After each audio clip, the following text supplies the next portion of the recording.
మావోయిస్టుల పనైపోయిందా? మోడీ సర్కార్ అనుకున్న లక్ష్యానికి చేరువైందా? నక్సలిజాన్ని అంతం చేస్తామన్న మాట నిలబెట్టుకున్నట్టేనా? వరుస ఎన్కౌంటర్లు, కీలక నేతల మృతితో అది నిజమనే అనిపిస్తుంది. మావోయిస్టు ఉద్యమం చరిత్ర పుటల్లో కలిసిపోవడం ఖాయంగానే కనిపిస్తుంది. వరుస ఎన్కౌంటర్లు, కీలక నేతల మృతి, మావోయిస్టులకు చావు దెబ్బ. నక్సలిజం చరిత్రలో కలిసిపోయినట్టేనా? మావోయిస్టుల పనైపోయిందా? మావోయిస్టు ఉద్యమం దశాబ్దాలుగా దేశ భద్రతకు పెను సవాల్గా నిలిచింది. 1967లో పశ్చిమ బెంగాల్లోని నక్సల్ బరిలో ప్రారంభమైన ఈ ఉద్యమం మార్క్సిజం, లెనినిజం, మావోయిజం సిద్ధాంతాల ఆధారంగా పనిచేస్తుంది. ప్రభుత్వ వ్యవస్థను కూల్చివేసి సాయుధ పోరాటంతో సమసమాజాన్ని స్థాపించాలని లక్ష్యం పెట్టుకుంది. అయితే ఇటీవల జరుగుతున్న పరిణామాలు మావోయిస్టులను చావుదెబ్బ కొడుతున్నాయి. ముఖ్యంగా మావోయిస్టు అగ్రనేత నంబాల కేశవరావు మృతి ఈ ఉద్యమం భవిష్యత్తును ప్రశ్నార్థకంగా మార్చింది. కేంద్రంలో మోడీ సర్కార్ 2026 మార్చి 31 నాటికి నక్సలిజాన్ని పూర్తిగా నిర్మూలిస్తామని ప్రకటించింది. అన్నట్టుగానే వరుస ఎన్కౌంటర్లతో మావోయిస్టులను కోలుకోలేని దెబ్బ కొడుతుంది. భద్రతా దళాల కాల్పుల్లో మావోయిస్టు దళ నాయకులు ఎందరో మృతి చెందారు. ఇటీవల జరిగిన ఎన్కౌంటర్లో అగ్రనేత నంబాల కేశవరావు కూడా మరణించారు. దీంతో మావోయిస్టు ఉద్యమం నిజంగానే చరిత్రలో కలిసిపోతుందా అన్న చర్చ జరుగుతోంది.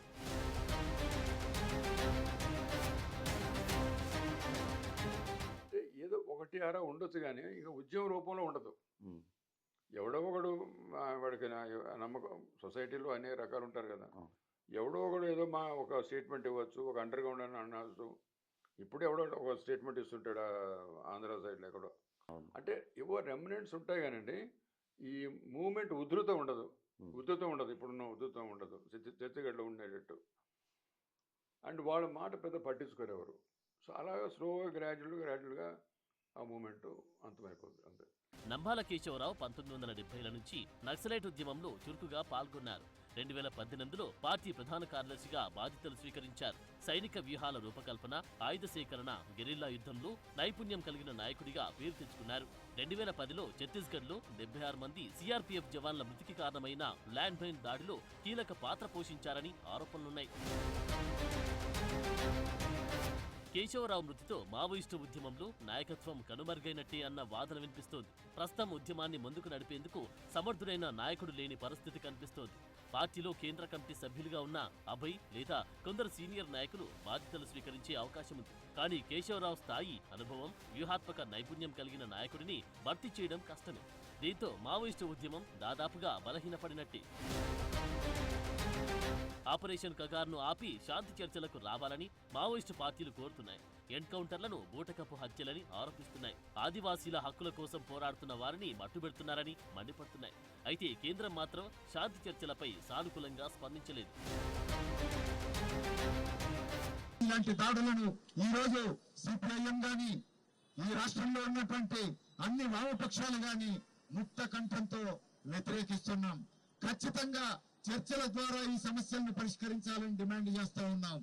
ఈ రోజు ఉగ్రవాద సమస్య పరిష్కారానికే దానికి తోడ్పడుతున్నటువంటి పాకిస్తాన్తోనే సంప్రదింపులకు సిద్ధమైనటువంటి భారత ప్రభుత్వం ఒక రాజకీయ సమస్య పరిష్కారానికి చర్చలకు ఎందుకు సిద్ధపడదు అని చెప్పేసి అడుగుతా ఉన్నాం. దేశంలో నరమేధం కొనసాగుతా ఉన్నది. అటువైపు మావోయిస్టు పార్టీ మేము చర్చలకు సిద్ధంగా ఉన్నాం, శాంతి చర్చలు చేయాలని చెప్పి పదే పదే వాళ్ళు పోస్టులు పెట్టినప్పటికీ, ప్రకటనలు తెలియజేసినప్పటికీ కేంద్ర ప్రభుత్వం గాని, రాష్ట్ర ప్రభుత్వాలు గాని ఏ మాత్రం మాట్లాడకుండా తన నరమేధాన్ని కొనసాగించడం అనేటువంటిది ఒక దుర్మార్గమైనటువంటి విషయంగా సిపిఎంఎల్ మాస్టర్గా మేము అభిప్రాయపడతా ఉన్నాం. మరోవైపు ఆపరేషన్ కగార్తో నక్సలిజాన్ని నామరూపాలు లేకుండా నిర్మూలించేందుకు ప్రయత్నిస్తుంది కేంద్రం. మావోయిస్టు దళాల్లో మిగిలిన అరకొర నాయకులను కూడా ఏరివేయాలనే ఆలోచనతో ఉంది. 2014లో 126 జిల్లాలు నక్సలైట్ ప్రభావం ఉండేది. 2025 నాటికి అది 18 జిల్లాలకు తగ్గింది. 2024లో 928 మంది, 2025లో 718 మంది మావోయిస్టులు లొంగిపోయారు. మావోయిస్టుల సంఖ్య తగ్గడం, లొంగిపోయే వారి సంఖ్య పెరగడంతో ఉద్యమం బలహీనపడుతుంది. ముఖ్యంగా నాయకత్వ శూన్యత మావోయిస్టు పార్టీకి పెద్ద దెబ్బ. అయితే ప్రస్తుతం ఉద్యమం క్షీణిస్తూ ఉన్నా దీర్ఘకాలంలో పుంజుకోదనే అవకాశం లేకపోలేదు.